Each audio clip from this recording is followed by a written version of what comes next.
नमस्कार साथियों, मेरा नाम है मनीष भारती और आप देख रहे हैं संस्कृति आईएएस यूट्यूब चैनल।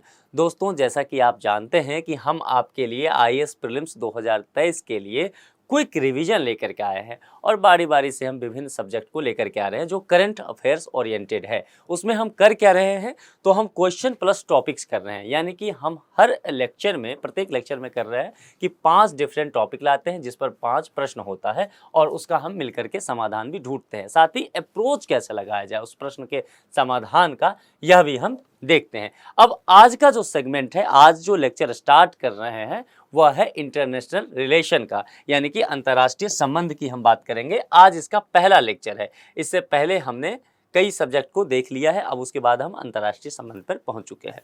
तो इससे यूपीएससी में इस बार क्या क्या प्रश्न हो सकता है, यानी कि पिछले 18 महीने का हमने आर्ट एंड कल्चर में भी यही किया था। पिछले 18 महीने के जो जो इम्पोर्टेंट टॉपिक हो सकता था उससे प्रश्नों को समाधान किया था। इसमें भी हम यही करने वाले हैं, तो ध्यान से देखिए। साथ ही एक बात और आप ध्यान रखिए कि आईआर की जब चर्चा की जाएगी इंटरनेशनल रिलेशन की, तो आप मैप आधारित प्रश्नों का समाधान करना जरूर सीख लें, क्योंकि यूपीएससी जो है पिछले कई वर्षों से अपने नेचर में तब्दीली लाई है। वहाँ क्या हो रहा है कि मैप आधारित जो प्रश्न है, कोई जगह बहुत प्रसिद्ध रहा है, फेमस रहा है, चर्चा में रहा है, तो उस जगह का लोकेशन पूछ लेती है यूपीएससी, या फिर चौहद्दी पूछ लेती है, या कोई सी जो है, कोई सागर है, मान लीजिए कैस्पियन सागर है, उसके इर्द गिर्द कोई घटना हुआ है तो उसका भी लोकेशन वगैरह पूछ लेती है। तो इस चीज़ को ध्यान में रखना है। तो इस वीडियो में भी हम 5 प्रश्न लाए हैं, 5 विभिन्न टॉपिक से, उसको हम तैयार करेंगे। चलिए, तो आईआर की शुरुआत आज के इस टॉपिक से करते हैं और प्रश्न पहला लेते हैं। सबसे पहले देखते हैं कि प्रश्न क्या है। आर्कटिक परिषद की बात की गई है, यानी कि एक टॉपिक हमारा आज का हो गया आर्कटिक परिषद के संदर्भ में निम्नलिखित कथनों पर विचार करना है। जैसा कि पहले भी हम करते आए हैं, मैंने आपको बताया भी कि हमारा मकसद सिर्फ जो है टॉपिक कवर करना नहीं है, बल्कि इन प्रश्नों के माध्यम से प्रीलिम्स एग्जामिनेशन में प्रश्नों का सही अप्रोच कैसे लगाएं उसको भी समझना है। तो पहले भी जैसा मैं लगातार कहता आया हूं, इसको तकिया कलाम बना लीजिए कि सबसे पहले प्रश्न क्या पूछा जा रहा है, उसके बाद सीधा कमांड पे आइए कि क्या कहा जा रहा है, निर्देश क्या दिया जा रहा है। कहा जा रहा है कि जितने भी कथन दिए गए हैं उनमें से यह बताइए हमें कि सही कौन सा है। यानी कि अब हमारे माइंड में ये क्लियर है कि जो कथन सही होगा वही हमारा सही जवाब होगा। ठीक है, अब देखते हैं कथन पहला।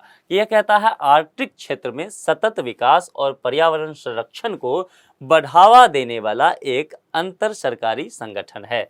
ठीक है, किसकी बात की जा रही है? आर्कटिक परिषद की। परिषद में भारत को पर्यवेक्षक राष्ट्र का दर्जा प्राप्त है। यह 2 बातें की गई है। चलिए, अब इसके आधार पे देखिए, यहाँ 4 विकल्प दिया गया है। हम इस विकल्प पे बाद में आएंगे। अब जैसा कि हम करते आए हैं, हमारी फितरत है कि हम उस टॉपिक को अच्छे से पहले पढ़ लेते हैं, कवर कर लेते हैं। तो चलिए, सबसे पहले हम देखेंगे कि आर्कटिक परिषद क्या होता है, इससे जुड़े हुए पहलू क्या हो सकते हैं। देखते हैं आर्कटिक क्षेत्र में, क्षेत्र कौन सा है? आर्कटिक क्षेत्र। जब भी आर्कटिक परिषद की बात आए, आपको ध्यान रखना है कि आर्कटिक क्षेत्र होगा। ये जो आर्कटिक ओशियन है नॉर्थ पोल के पास, उसके आसपास की बात की जा रही है। वहीं पे आर्कटिक सर्कल जो देखेंगे, इसमें कुछ देश हैं, उस पर हम बात करेंगे। अभी इसको मैप को भी मैं समझाऊंगा। जैसा कि मैंने पहले कहा कि आईआर के जो प्रश्न होंगे उस पर आपको मैप को सही से देखने आना चाहिए।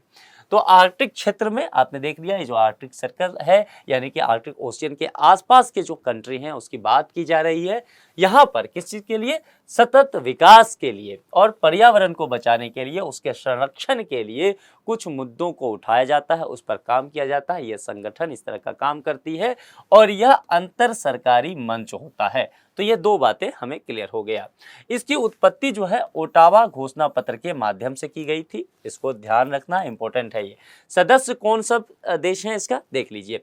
यहाँ पर जरा देख लीजिए, इस मैप से मैं सदस्य दिखा देता हूँ ताकि आपको ध्यान रहेगा। मैप पे पढ़ लेने के बाद ना चीजें स्मरण शक्ति में आ जाती है। सबसे पहले कुछ कंट्री देख लीजिए। ये जो यूरेशिया का है, सबसे पहले इस क्षेत्र को देखिए, यानी कि रसिया वाला हम पहले देख लेते हैं। एक देश तो रसिया है इसका। उसके बाद यहाँ देखिए, ये यूएसए इसका एक ही मेंबर है, तो 2 हो गया। गिनती करते चलना है, 2 हो गया हमारा। अब एक कनाडा आ गया, तो यह तीसरा हो गया। ठीक है, अब यहाँ पर देखिए, ये जो यहाँ पर नॉर्डिक कंट्री है, अब इनकी बारी आती है, ये 5 हैं, यहाँ पर देखते चलते हैं। एक तो हो गया आपका डेनमार्क, ग्रीनलैंड की बात करते हैं। उसके बाद क्या हो गया, यहाँ पर आइसलैंड आ गया। उसके बाद क्या हो गया, नॉर्वे आ गया, फिर स्वीडन आ गया, फिर फिनलैंड आ गया। तो इस बार देखिए चर्चा में वैसे भी फिनलैंड रहा है। फिनलैंड जो है नाटो का मेंबर बना है और फिनलैंड जो है आर्कटिक परिषद में भी है। तो जाहिर सी बात है आपको समझ में आ गया होगा कि इस पर ध्यान देना है, फिनलैंड के बारे में सही से जानकारी लेकर के जाइएगा। ठीक है, अब देखिए कितने कंट्री हैं, 1 हो गया, 2 हो गया, 3, 4, 5, 6, 7, 8, यानी कि 8 कंट्री इसके अंतर्गत आते हैं, इसके सदस्य हैं, यही यहाँ लिखा हुआ है। और भारत इसका पर्यवेक्षक राष्ट्र है, यह बात बिल्कुल सही है। और कब से है, 2007 से। देखिए भारत आर्कटिक ओशियन के आसपास नहीं पड़ता है, लेकिन भारत हर उस जगह पर पहुंचना चाहता है जहां पर उसके हित जो है जुड़े हुए हो सकते हैं। तो सतत विकास की बात की गई है और पर्यावरण संरक्षण की बात की गई है। तो पर्यावरण संरक्षण की बातें करके भारत कहीं ना क्या, ये सब चीजें क्या होती है, सॉफ्ट पावर होता है। आयर जैसे चीजें जब आप पढ़े ना, तो इन टर्म को आप ध्यान रखिए कि पर्यावरण संरक्षण की बातें होंगी, सतत विकास की बात, ये सब सॉफ्ट पावर होता है। ठीक है, तो भारत इसके माध्यम से दुनिया भर में अपनी स्थिति और भी मजबूत करना चाहता है। तो यह हो गया, इस मुद्दा को हमने देख लिया। अब चलते हैं कि इस पर प्रश्न क्या था उसे देखने, क्योंकि हमारा मकसद तो प्रश्न का समाधान करना था। यह आर्कटिक क्षेत्र में सतत विकास और पर्यावरण संरक्षण को बढ़ावा देने वाला एक अंतर सरकारी संगठन है, आर्कटिक परिषद की बात की जा रही है। तो क्या यह कथन सही है? अभी अभी हमने देखा कि बिल्कुल यह कथन सही है, ऐसा हमने पाया है। परिषद में भारत को पर्यवेक्षक राष्ट्र का दर्जा प्राप्त है, बिल्कुल सही बात की गई है, भारत को पर्यवेक्षक राष्ट्र का दर्जा दिया गया और कब से, 2007 से। तो देखिए सही कथन क्या हो जाएगा, केवल एक, हमारे पास चूंकि दोनों ही विकल्प, हमारा जो कथन है सही है, केवल एक, केवल दो, ना तो एक और ना ही दो। सही कौन सा है, सी, 1 और 2 दोनों। तो दोनों ही सही सी विकल्प में दिया गया है, इसीलिए इसका सही जवाब जो हो जाएगा वह सी ही हो जाएगा। चलिए आगे बढ़ते हैं, अब दूसरे प्रश्न की ओर चलते हैं। अब दूसरा प्रश्न क्या है, एक टर्म दिया गया है आपको, कफाला का संबंध निम्न में से किससे है? किसकी बातें की गई है, कफाला। यह चर्चा में रहा है। यदि आप न्यूज़पेपर या मैगजीन पढ़ने के आदी हो, अभ्यस्त हो, तो आप इस शब्द से परिचित होंगे। यदि ना हो तो भी कोई फिक्र करने की बात नहीं है, हम तो हैं ही। तो यहाँ देख लीजिए, कफाला का संबंध निम्नलिखित में से किससे है? देखिए, एक वन्य फल है ये, या फिर समुद्री व्यापार परमिट है, या फिर प्रवासी कामगार है, या फिर संतलतकालीन कर है। अब चारों ऑप्शन इस तरह के दिए गए हैं कि आप चारों में से आपको लगेगा कि कुछ भी सही हो सकता है। तो बेहतर है कि कफाला को समझ लेते हैं। ठीक है, कफाला प्रणाली को देख लेते हैं। अभी आपको पता होगा कि फुटबॉल विश्व कप जो संपन्न हुआ है कतर में, वहां उस वक्त में बहुत चर्चा में ये रहा था। ठीक है, ये शब्द, तो वहीं से इसकी बात की गई है। 2022 में कतर, यहाँ ध्यान रखना है, फुटबॉल विश्व कप की मेजबानी करने वाले आयोजकों की प्रवासी श्रमिकों के साथ उनके व्यवहार को लेकर निंदा की जाती रही है। किसकी? कतर की। अच्छा, एक बात और आपको ध्यान देना है, यूपीएससी पिछले कुछ वर्षों में ऐसा देखा गया है कि उसने स्पोर्ट्स से संबंधित प्रश्न भी पूछ लिया है।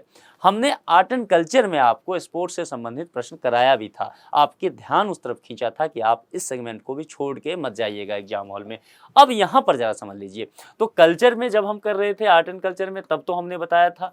अब यहाँ देखिए कि फुटबॉल विश्व कप हुआ और यहाँ कफाला जैसा टर्म आया और पूरे वैश्विक स्तर पर इसकी चर्चा हो गई। यानी कि एक ऐसा मुद्दा यहाँ उभर करके आया है जिसकी चर्चा आर्ट एंड कल्चर और इंटरनेशनल रिलेशन दोनों ही चीज़ों पे आ गया।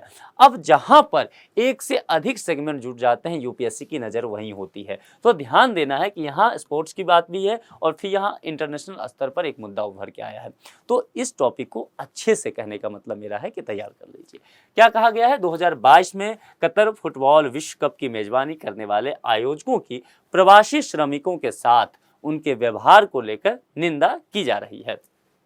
एक स्पॉन्सरशिप प्रणाली है जो प्रवासी श्रमिकों और उनके स्थानीय प्रायोजक, यानी कि जो स्पॉन्सर होते हैं या उसको कफील कहा जाता है, के बीच संबंधों को यह प्रभाषित किया जाता है। कतर सहित मिडिल ईस्ट के जो देश होते हैं, वहां काम करने वाले जो प्रवासी मजदूर जाते हैं विभिन्न देशों से, उनसे जुड़ा हुआ मसला है। तो मिडिल ईस्ट के कई देशों में यह प्रचलित है, सिर्फ कतर की बात नहीं है। यहाँ पर प्रवासी कामगारों को नौकरी छोड़ने छोड़ना हो मान लीजिए वहाँ पर, या फिर वहाँ पर नौकरी जो है स्विच करना हो, किसी दूसरे कंपनी में जाना हो, तो मेजबान देश में जो प्रवेश करने या बाहर निकलने के लिए स्पॉन्सर जो उनका था उसकी अनुमति लेने की आवश्यकता होती है, और इसी की निंदा विश्व स्तर पर की जा रही है। देखिए, आधुनिक समाज में हम रहते हैं, तो किसी व्यक्ति को, किसी श्रमिक को आप गुलाम नहीं बना सकते, उसके साथ गुलामों जैसा व्यवहार नहीं कर सकते। तो कफाला प्रणाली की इसलिए निंदा की जाती है। प्रणाली का उपयोग जो है मुख्य रूप से सस्ते श्रम की मांग को पूरा करने के लिए होता है, क्योंकि जो यहाँ पर स्पॉन्सर होते हैं उसको निकलने की इजाज़त जल्दी देते ही नहीं है, ठीक है। तो इसके वजह से वो बहुत स्विच नहीं कर पाते हैं, कंपनी उनकी समस्याएं बनी रह जाती है, वो अपना मांग नहीं रख पाते हैं, और इस स्थिति में क्या हो जाता है कि फिर उस श्रमिक की मजदूरी जो है वह कम रह जाती है। जरा देखिए, कफाला का संबंध निम्नलिखित में से किससे है? एक, वन फल होगा, आप कहेंगे बिल्कुल नहीं। समुद्री व्यापार परमिट होगा, आप जानते हैं, अब आप समझदार हो चुके हैं तो आप इन बातों में फंसेंगे नहीं। सल्तनतकालीन कर होगा, आप कहेंगे झांसे में मत लीजिए मुझे, मैं जानता हूं कि ये सब बातें नहीं है। आप कहेंगे कि अभी अभी हमें दिव्य ज्ञान की प्राप्ति हुई है कि प्रवासी मजदूर ही इससे जुड़ा हुआ सही मुद्दा है। तो इसका सही जवाब हो गया सी, प्रवासी कामगार। अब प्रश्न संख्या 3 पर चलते हैं, और यह आज का हमारा तीसरा टॉपिक भी होगा। प्रश्न क्या कहता है? हाल ही में सुर्खियों में रहे शब्द लूसोफोन वर्ल्ड, बहुत चर्चा में ये शब्द रहा है, इस पर हम डिटेल से आपको बताएंगे।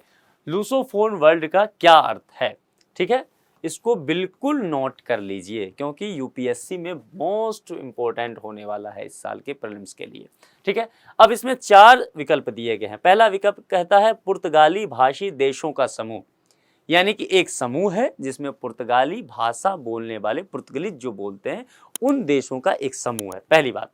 दूसरी बात की जा रही है, दूसरा विकल्प कहता है तृतीय विश्व के देशों का नया नाम। तृतीय विश्व जो है, मतलब जो वैसे दोस्त जो डेवलपिंग कंट्री हैं या लेस डेवलप हैं, उनकी बात की जा रही है, जैसे इंडिया हो गया, अफ्रीका हो गया, या फिर लैटिन अमेरिका हो गया, या एशिया के और भी बहुत सारे देश हो गए। तो ये तृतीय विश्व के अंतर्गत आते हैं। तो इनका कहा जा रहा है कि एक नया नाम इनको दिया गया। देख लेते हैं। प्रमुख मोबाइल फ़ोन उत्पादक राष्ट्र की बात की जा रही है, यानी कि वो सभी राष्ट्र जो मोबाइल प्रोडक्शन में काफ़ी आगे हैं, उन देशों के समूह को ऐसा कहा जा रहा है। देख लेते हैं। फ्रांसीसी भाषी देशों का समूह, यहाँ पर पुर्तगालीज था और यहाँ पर फ्रांसीसी था। तो ये 4 विकल्प आपके पास हैं। चलिए आगे बढ़ते हैं। अब इसको देख लीजिए, क्या हुआ था, मसला क्यों यह चर्चा में आया, यहाँ समझ लीजिए। अभी क्या हुआ था, भारत की बात की जा रही है, प्यारा देश अपना जो है भारतवर्ष, उसकी बात की जा रही है।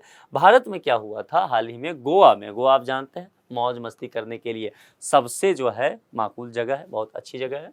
तो गोवा में क्या हुआ था कि अंतर्राष्ट्रीय लूसोफोन महोत्सव का आयोजन किया था, ठीक है। यहाँ जो गोवा का जो राजभवन है ना, राजभवन के तरफ से ये आयोजन किया गया था, और राजभवन में कई तरह का प्रोग्राम भी रखा गया था, और यह जो था 4 दिवसीय था। ये जो लूसोफोन महोत्सव था ये 4 दिवसीय महोत्सव था।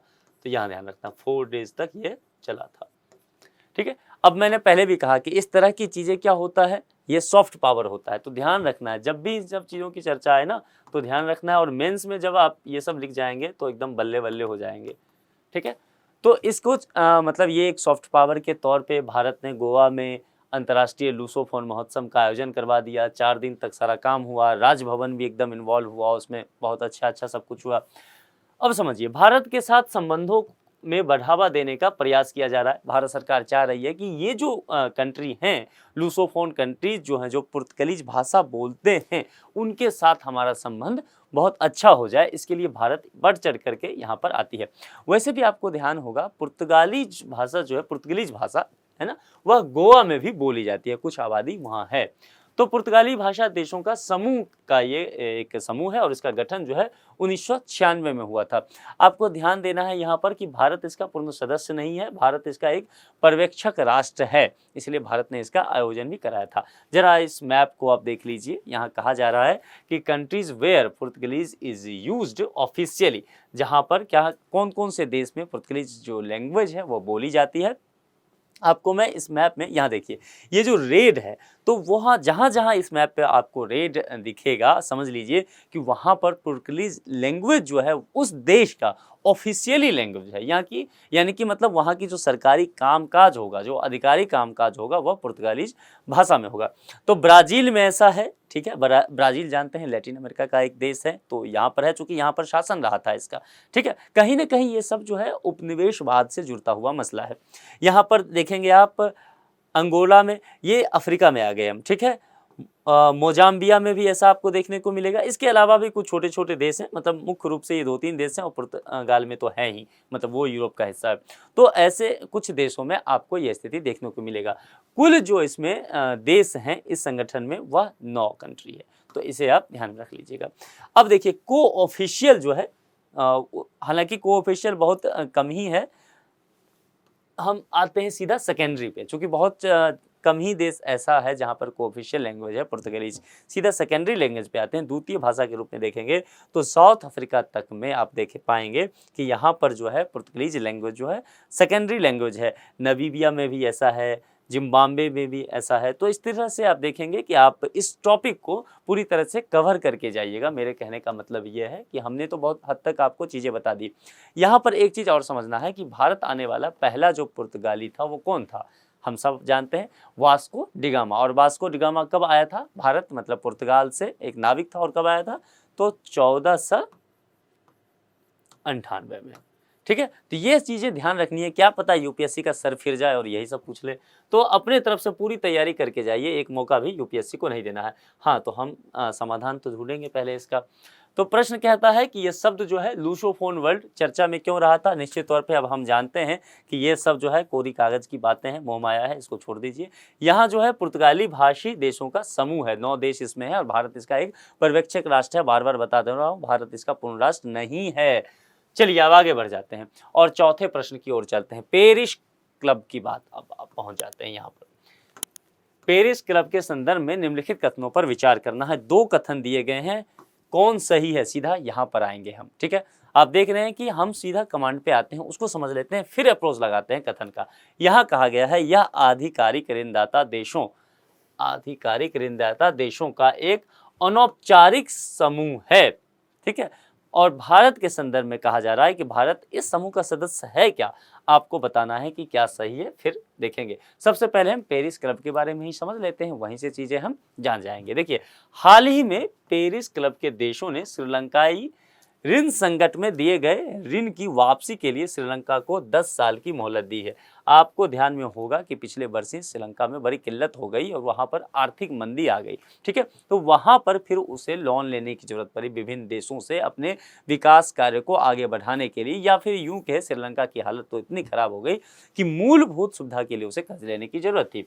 तो पेरिस क्लब जो एक अनौपचारिक संगठन आप कह सकते हैं, इसके संबंधित जो देश हैं उसने श्रीलंका को ऋण दिया और कहा कि भैया हम आपको 10 साल का समय देते हैं, यह हमें 10 साल में आराम से लौटाना।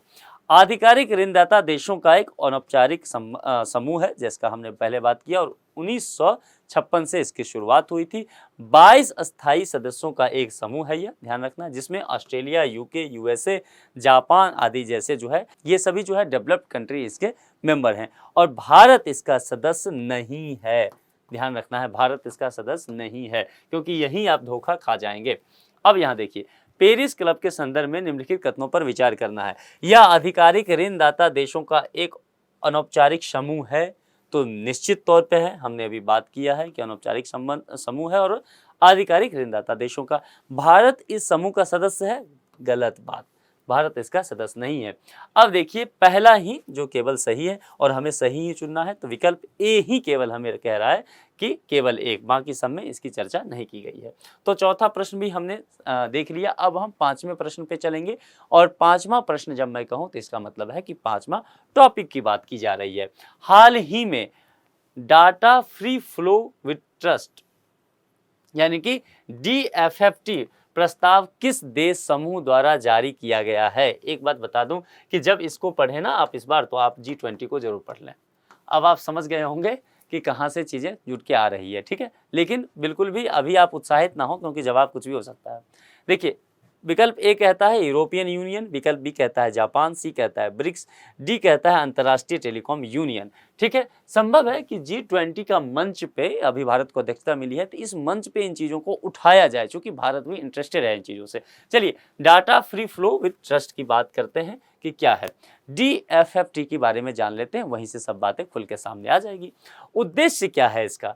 इलेक्ट्रॉनिक माध्यमों से व्यक्तिगत जानकारी सहित सूचना के सीमा पर हस्तांतरण और विदेशी सर्वर में डेटा भंडारण पर प्रतिबंधों को समाप्त करने के एक उद्देश्य इसका है। दूसरा, सर्वप्रथम, अब देखिए प्रस्ताव किसने दिया, यहां समझ लीजिए।